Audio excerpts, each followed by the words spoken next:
Welcome to Outlander Media Network. My name is Josh Berry, and today I'm joined by CJ Pierce of the band Drowning Pool. How's it going, CJ? It's going great, man. Thanks for having me on the show. Yeah, absolutely. So I want to jump right in and get started with your personal background. How did you get into music in the first place? Personal background. Well, I grew up in New Orleans, kind of specifically, and I just grew up around music. My dad played bass and sang in a band, and they were rehearsing the house on the weekends on Saturdays. So I was always around it since I could remember as a kid. And I've always gravitated towards the guitar. I play a lot of different instruments now, but getting started, man, it was all about the guitar. And started actually playing at church on Sundays when I was 14. And then shortly thereafter, got to like a death metal band called Flesh Parade. So flipped the script on that one, right? But I've always known Mike and Stevie since high school. We were friends. And Mike and I started jamming more seriously right after high school. And then we got together with Stevie. And then, Mike and I moved to Dallas because the Dallas scene was just happening at the time. Pantera was one of, many bands coming out of there. So mid 90s, we moved to Dallas, and that's when we got together with Dave Williams. And that's kind of what started, everything with Drowning Pool. That's when it really took off. Obviously, Bodies came out in 2000, 2001 is when it really blew up for us. Yeah, But yeah, that's that's wild. what, What yeah, was? Go ahead. I was just saying that's what brought me to where we are now. That's the short version. Right, right. Well, going back to kind of those early days of Drowning Pool, what was that like? Maybe like the first tour, were you guys really roughing it in a van, or how do you remember that pretty Man, we well? played well when we first started. Man, we were just we were doing the local scene for a good 4 years, just all south, just the Texas, Louisiana, Florida. We played, Oklahoma. We did a lot of weekend stuff to kind of build up the fan base and a lot of friends and family like that.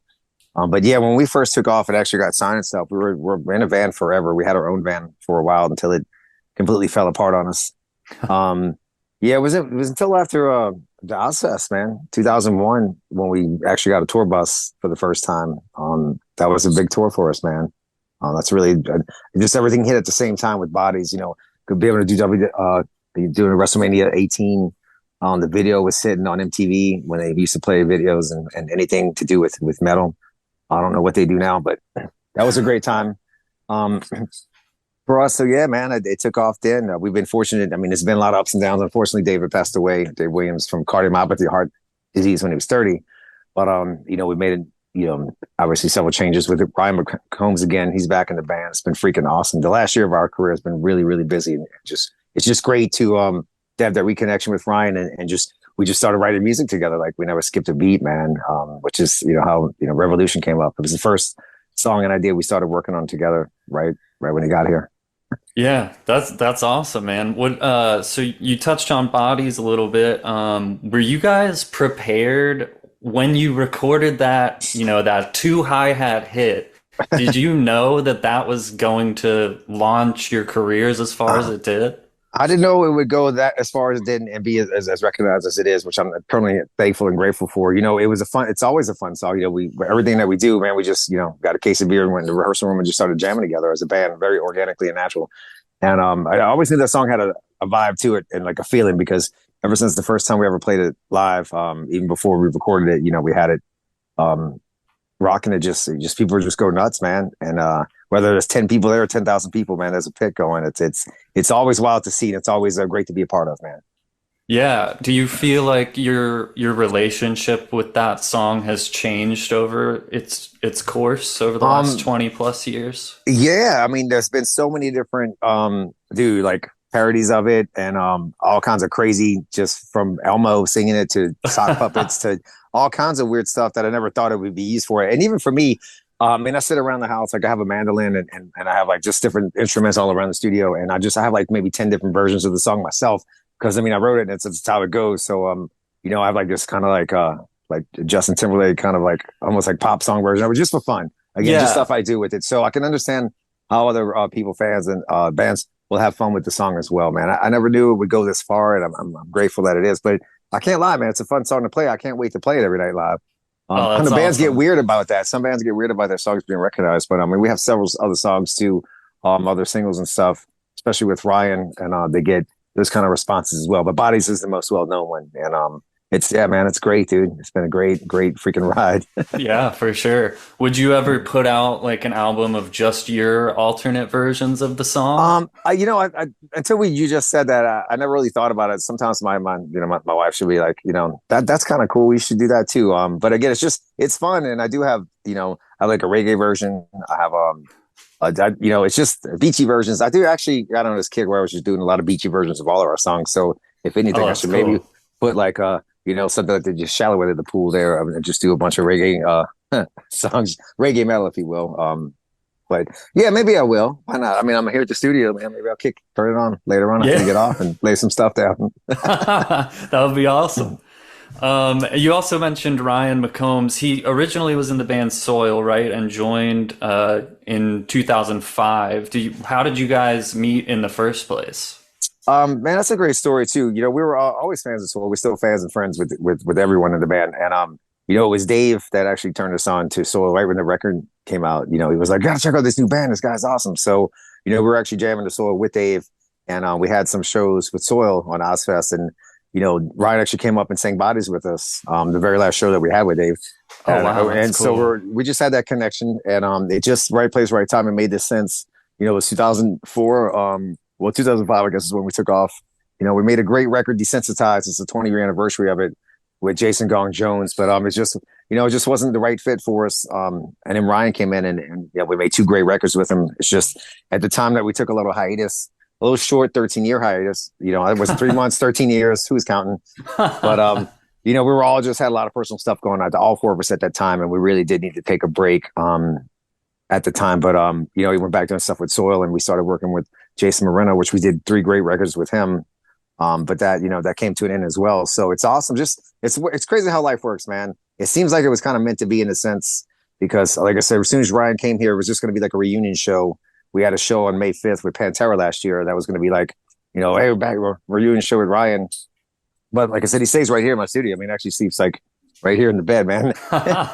Right and on. we just started hanging out and just started writing stuff, man. And we have a lot of material on the plate. The first one being Revolution, the new single that we finished first. But again, it's another thing that we take time and work on the songs so all four of us feel it's ready to go.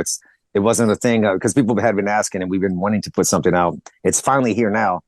But we're not just gonna just throw something out there. It's just like, oh, Ryan's in the band, just throw some music out. We don't work like that, man. We're gonna be playing this song the rest of my life, and I want it to mean something to all four of us in the band because you see that on stage, and it comes across to the fans like that. So For sure. Yeah. It sounds like a lot of integrity in your product is important to you guys, for sure. yeah, definitely, man. We write definitely what life experience and what we feel is how it comes out, man. And it's all four of us, which I love about this band is we all sit down and we all fine tune all the parts together. It was really cool. Literally sit down at the table with the lyrics when we were recording the song and just bouncing ideas off into it. We got the lines in the way we wanted to express what we want to say.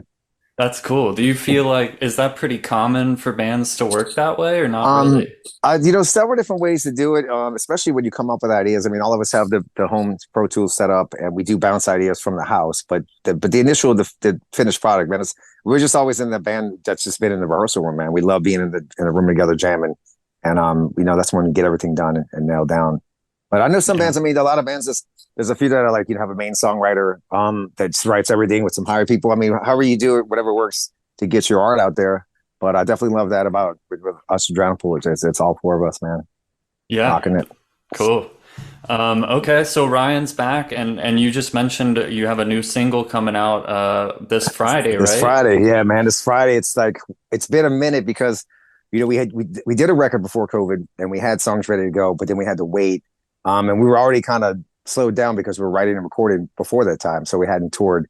God, by the time we got back around with Ryan, man, it's been a good 5 years or something since we've been able to move forward again and tour again this last year and put music out. So it's been a minute. I'm excited, from the friends and family who have heard it so far. They seem pretty genuinely excited about the song. And we just played it live for the first time this past weekend and filmed the live video for it. And it's just wild to see that kind of reaction that like you get with Bodies. It's a big pig going, everybody going nuts. So it's, it's great, man. I'm excited to play it on this upcoming tour. Yeah, that's cool. And the tour is starting in like 10 days or so too, right? So, Yeah, I got a few more things to get. I pretty much am ready to go. I try to stay prepared, but there's always that last minute, like, oh, like just now. I just remember I got to order guitar picks. I mean, it's kind of important to have guitar picks if you play guitar. Like just now, like, oh, when I get off the phone with you, I got to get the picks ready. But we still right. got a few days out. I should be good to go. But yeah, it starts. That's us with a band called Killer's Confession.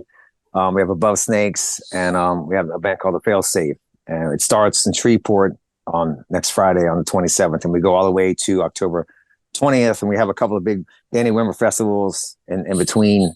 That are really really cool, man. I love doing the big festival shows. It's great to be on those again this year, and Yeah, I you guys love are that vibe. playing Louder Than Life in Kentucky. I looked at the lineup this morning. It looks Ooh. nuts. I know. I wish I could be there the whole weekend, but we're touring, so like each show we have our day there. But man, there's great bands on both. There's that and Aftershock as well, and Is Sacramento, man. that It's just like a big like dysfunctional family reunion when you get back to these festivals? Like you guys have it been is, man. It's yeah. We toured on all these festivals. I wouldn't say every single band, but a majority of the bands on these festivals we played with or toured with at some point in our career because we're coming up on almost 25 years now, man. I can't believe it's been that long. Um, Wild. But yeah, I try to catch up with as many bands as I can. It's really cool. You get to see some of your friends again and yeah, catch up. And the fact that we're all still here rocking it, man. Like Judas Priest is on with us one night. And I'm like, they are still killing it, man. We did a show with them a few months ago, and it's just like these dudes still bring the metal, man. It's wild. Like they're killing it, man. It's like, Seven Dust and stuff like that. We're going to be catching up with too, man. I just love those dudes. I don't, actually, I can name every band that's on there. yeah, right, I I'm can't wait to sure, see all those yeah. dudes, man. I can start going down the list, the festival. Yeah. Cool. Any other like dates you're excited about on this tour? Any cities Yeah. you like to get back to? Um, Shreveport's probably kind of like a hometown show, huh? oh, it's well with Shreveport, it's northern Louisiana, and I definitely have friends and family coming out, some cousins there as well. It seems like almost every city, especially Oklahoma City, some of my some kids still live there as well. So it's with each city place you go. Today is actually my son's birthday. I might give him a shout out to get off the phone with you, and we're playing in Salt Lake City next month. So I can actually bring the present to him then. So that's what I love about touring. It's playing with the fans, but there's always someone there, friends or family that you can catch up with as well, and in every city because we've been fortunate to be still on it and been doing it for quite a while, man. Yeah, yeah. Speaking of doing it for quite a while, what do you feel like you've changed as an artist since you started? um, you know, I think the thing that changes is just, as far as like writing music, you write what you feel at the time in your life. So just life experience, just moving forward with life. I think that comes through obviously in the music. And I definitely feel like, with it, if you stick with it with your instrument, I play guitar, got six strings on it. I got about three or four of them figured out now. Still trying to get the other ones. So it's a forever life learning lesson. That's what I love about music and playing, any instrument. It's like, you can do this and you can do that. So you're forever learning other things. You can, pushing the limits of how you can play and the Yeah, styles of music that you write, So it's definitely right. changes, man. It's definitely evolved for us big time.